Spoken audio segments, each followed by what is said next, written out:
Ayan ang sikreto. Blooming, ba't ganun? Nagdasal lang po ako. Hindi, with the help of prayer, syempre nakapag-focus po ako sa workout, sa diet. Kay Eman, nagsumbong ako na, Eman, laki-laki ko na, sana papayagan.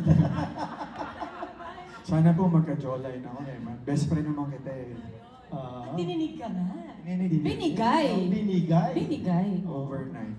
Okay, oo nga. Kay Shayna naman, Shayna kasi parang God, medyo nagsistruggle ako sa spiritual life ko, spiritual connection ko with God.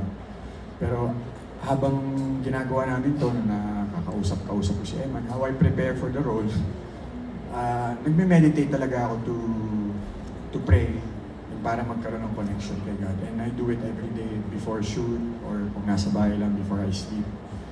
And masarap siya sa pakiramdam and nagkakaroon ako ng clarity.